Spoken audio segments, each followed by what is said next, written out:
Hello guys, welcome back to another video. Today we are going to be unboxing and setting up the Avalon Nano 3s. So this is the 6 terahash version.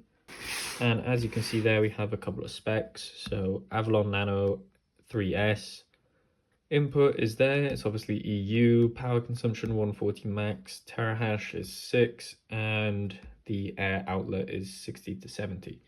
So the reason that we got this is because we wanted to do a comparison video from this to the BitAxe Upgrades. But I thought I might as well do a setup video as well whilst we're at it. So let's actually get this open and we can bring it out here right now. So take this off and you can see that there. Avalon Nano 3s. If we just get it out of the box. So this is what it looks like. We did, actually I can't remember what version we went for now. Maybe the white version or the black version. I think there's only 2 options at the time.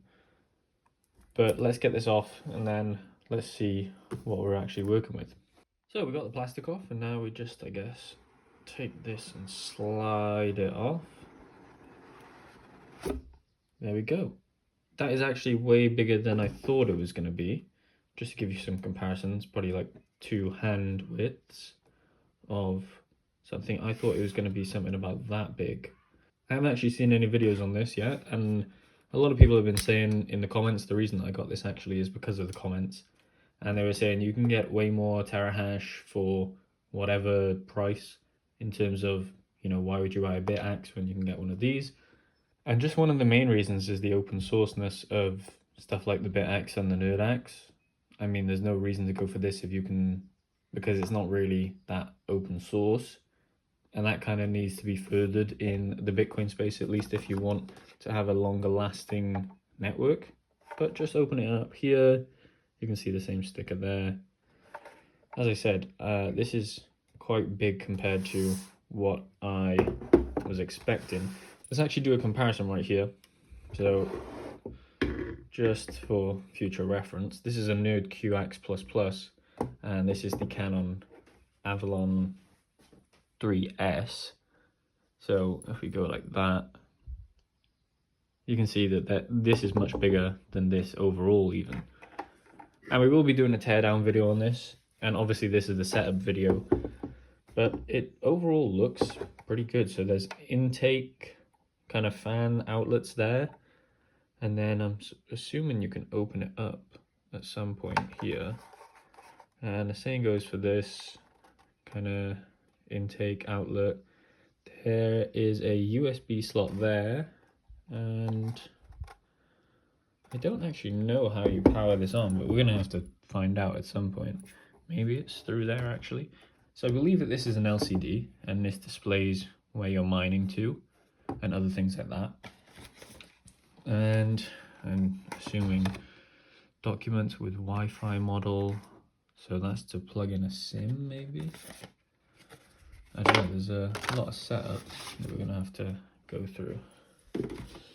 So here's the user manual, and here is the power supply.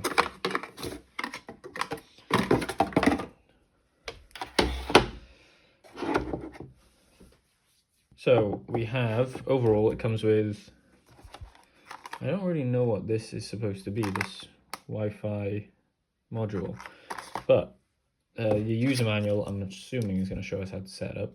And then we have a power supply there, which has a connection to USB or USB mini, whatever that is. And then we do have a power cable in here as well, so hold on. So overall, if you are buying it, this is what you get overall, the Canon Avalon Nano. Now we're going to be looking into the specs later on in the video. This is just kind of unboxing it and setting it up. And then a teardown video will be coming probably a couple of days after that. And then you have the power box and the power cable. This is an EU cable, so this needs to be obviously changed to adapter. And it plugs just into there, but we'll have to find an adapter for that. And then lastly, the Wi-Fi module. So I'm assuming if we open it up here, you guys can see what this looks like.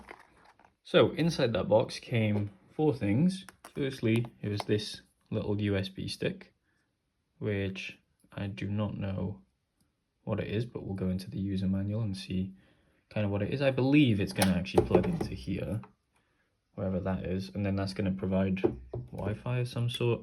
And then this normally is what you use your phone and your SIM card for, and this looks to be just kind of a promotional thing, which I might not be able to reveal on YouTube. I believe that that's a scratch off thing, so maybe I shouldn't reveal it on YouTube, I don't know. And then the Avalon Nano3s kind of user manual is in there as well. So I'm going to go through the user guide, and then I'm going to come back and kind of show you how that is actually set up, and then we can get it mining to our chosen pool that we want to mine to. And then we'll go through kind of the efficiencies, the profitability, and then, as I said, there's going to be other things that we're going to look at, like the chips inside there. So there will be a teardown video, and then there'll be a comparison video to the Nerd QX. But before we get into that, I'd like to thank the sponsor of the video, Crypto Miner Bros. Since 2018, CryptoMinerBros.com has been the premier site for top-tier crypto mining hardware, earning the trust of miners across the globe. The prices displayed on their site cover shipping and DDP straight to your doorstep, ensuring no unexpected costs at checkout. They deliver to over 100 countries and even provide lower invoicing options to help you cut down on customs fees. Payment is a breeze with options like direct bank transfer or cryptocurrencies including Bitcoin, USDT, or Ethereum. With over 250 ASIC options, they stock some of the channel's favorites like the BitAxe Touch, and the Avalon Nano3s. Join tens of thousands of happy customers who rely on CryptoMinerBros.com for dependable hardware fulfillment, clear pricing, and a top-notch service. Check out CryptoMinerBros.com today, link in the description. So, after reading the manual, it's a pretty easy setup. So, this thing right here is just the Wi-Fi, and that gives you the signal. So that's going to go in there, and if you just plug that in, that goes into there. And then one thing that I did learn is this is actually a air filter, so you can actually take it off, and you can see that there. And then you just plug the power in and power it on. I didn't see this in the first go around, but the power supply is right there, so that's how it's powered. It's just an interesting power supply. Realistically, I would have assumed that it was going to be something more heavy duty in terms of, you know, the normal power supplies with the, I don't know what that's called, ring power supply. I guess the ones that you use on the BitAxe or something like that. I didn't expect the USB to actually power it, but I'm assuming it can handle it. And then all we need to do is find an adapter for this, and we can actually plug it in and get it running. So let's get all that set up, and then we'll come back just to plug it in and show you if it powers on. So we've got an adapter for this, and we have plugged it in. And now the one thing that I have questions about is if the adapter is going to hold up, because I think that adds extra strain. But now it's kind of like our final test right here, which is going to be actually plugging it in. So let's get that plugged in there. Is it going to fit? So it just says Avalon Nano Home, and I'm also assuming that we're going to have to go onto the computer at some point and actually input some details for the pool. So please configure Wi-Fi with the Avalon Family app. So I'm assuming we have to get an app now to actually go in and input all of the Wi-Fi stuff so it can actually connect. And then I'm assuming you can also change it from there. So let's have a look into that, and then we'll get back when we found out. So we're on the app right now, and this is basically how you set it up. So the first thing that you're going to want to do is add your own password in. So you're going to have to restart your password. You're just going to, at the top, use admin, because that's the default password. So the word admin, and then you input whatever password you want after that. So I don't think it actually shows it on here because it's protected, but we just put in a simple password and then we're going to click save, and that's going to be used internally within the app. So make sure it's not a complicated password or whatever. And then moving on to the next part, it is going to disconnect. So it's going to restart every time you do a password or a pool configuration. This is the pool configuration that we're going to get onto now. As you can see just there, it's disconnected. This is just recorded after the fact, so I'm kind of doing this blind. But if you click onto that there, and then click onto pool config, this is where you input your pool address, and you need 1 and 2 done. 3 doesn't really matter because that's kind of the fallback pools that you're going to input. So you want to use Stratum TCP, whereas with BitAxe you only have to use the URL, and then you want to input your port as well. So you're going to want to do this for number 1 and 2, and then the third one, I believe you can just put whatever, but 1 and 2 are mandatory, so you have to input them.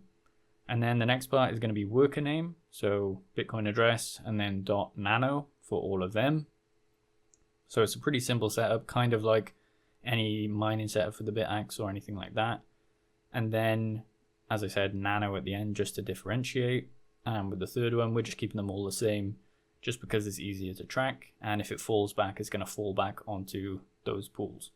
Password is going to be X, or whatever the pool password is. You can set it as 1000 if that's the difficulty that you want to try hit.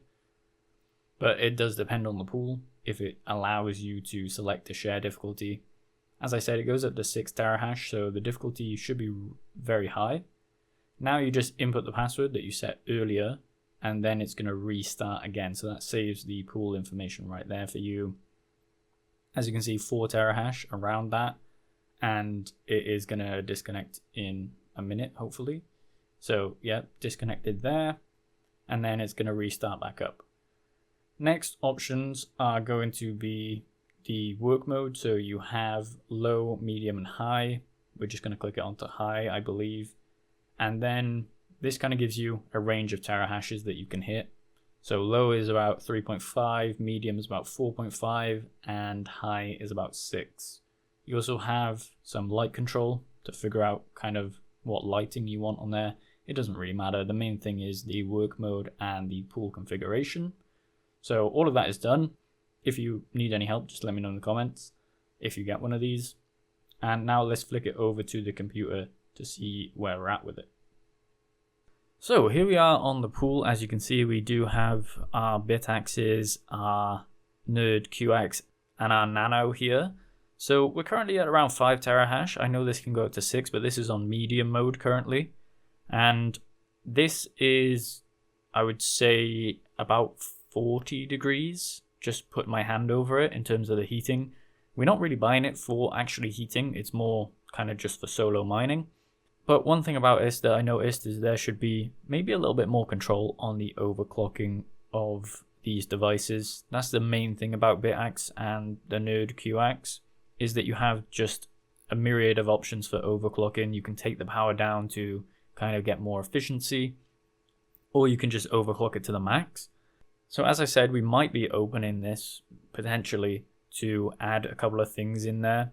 It doesn't really feel like the fans are blowing too much on this either.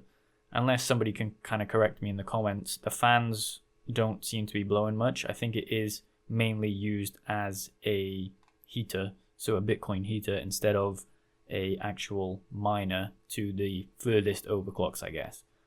For example, I think if you added a bunch more things into this, you could get it up to maybe even 7 or 8 terahash if you really wanted to. But currently, as I said, it's kind of a heater right now. On here, it also says, so there is a circular LED. I don't know how that is working right now. There is a stand as well. As I said, there's not really much kind of overclocking kind of going on with it. There's 3 options. It's going to be low, medium, or high. I think there should be more. There should also be some logs that you can get up. I don't know if anyone knows how to get up the logs like you do on a BitAxe or a NerdAxe, because that'd be interesting to see kind of what difficulty you are actually hitting.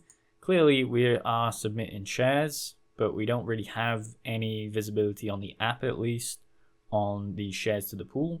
That would be interesting to see. That, I think, would be a good thing to show on the app. So we don't have shares to the pool, like how many is submitted, or we don't have any difficulty based on that. The only way that we're going to see the difficulty or best difficulty is looking basically on the pool side right here and seeing by there. So as I said, it does have the screen, start mining easy. So the card that came with it, that was just a QR code to F2 pool, and then we've gone through the setup that you see here. So it looks like there's a little bit more options on the Mini 3 that you have there. So there's a lot more customizing that you can do with that one, but with the Nano 3S, there's not as much. But one thing that I wanted to know is basically 6 terahash with 12 chips and 4 nanometer processors. So that's actually a lot of chips just to get up to 6 terahash. So that's around 500 gigahash per chip. So they're comparable to maybe even S17 or something like that you see in the Ultra or the Max. And I know that they don't have the most efficient chips, Canon. They obviously are one producer of Bitcoin mining chips out of maybe 4 or 5 that are out there. But still, I don't think this is the most up-to-date chips that you could get, so the efficiency isn't as good. You have 140 watts, which I'd like to also see on the dashboard as well. Sorry for anyone that's watching from Canon. There is a lot of improvements that I would make personally, just because I'm used to seeing, how much power we're pulling, the shares, the difficulty, what kind of hash rate over time that we're getting. That would be nice to see on the app as well. I also do have some complaints about the app. Unless somebody knows how to view it on your dashboard on your computer, maybe online, then the app is kind of the only way that you're going to look at statistics. I get that some people are on the go and they want to see, how much hash rate they're hitting or whatever. But I know a lot of you will agree that you like the personalization in terms of BitAxe, and we don't really have a kind of app that will show you. I know that some people are working on some external website to view it, but it kind of feels like there's way less customization with these miners. Obviously, when you have open source, there's a lot of things you can play around with. These, unfortunately, are not open source, but they do have other ones like the Avalon Q, Avalon Mini 3, and obviously ASIC miners that you have here. Overall, if you wanted my opinion on the setup, it was very easy. There was a little bit of fiddling. Maybe some things weren't explained, but I also didn't read the user manual. I just looked up a guide on YouTube, so that's probably why I got lost some places. The heat coming from it isn't measured. Like I was saying, I'd like to see some of these features that you see on the Mini right here, like the temperature and the hash rate and other things that we can display on the Nano 3S. But overall, it's obviously hashing and doing a good function at that. If we can look at the hash rate there, it's hovering around 5. Maybe if we refresh it, we'll see, so 4.64. So kind of comparable to the Nerd-QX, and I think in the next video we'll do a comparison of the two. And there's not too much problems with it. The only problems that I have is kind of on the visibility side in terms of the app and viewing a bunch of things that you get with the Nerd-QX or the BitAxe. Would I recommend buying one of these over another product? We'll kind of get into that on the next video. We'll do a breakdown of how much it actually costs to the terahash that you're going to use and compare that to the efficiency of other miners. So one thing that I do want to note, lastly before we end the video, is that with BitAxes, nobody really cares about the efficiency. If you have 1 or 2, it's basically negligible to run it. But with these bigger miners like the Nerd-QX, that is going to be more expensive to actually run, and you have to actually factor in some electricity cost. The same thing goes for the Nano. If you're just using it to solo mine, there is probably a better option for you. But if you're using it for heating, then it's actually a pretty good option. I know that's kind of what it's marketed as, just a heater. But the heat coming out is actually pretty good. So I will give them that. Overall, good experience setting it up, I guess. And we'll do a comparison video in the next video. Also, let me know your thoughts on the Nano 3S, if it's worth buying, kind of if you have one, what terahash you're getting up to, and if you've opened it up and seen what's inside. That'll probably come later down the line as a video as well. So make sure you like the video and subscribe for more content like this.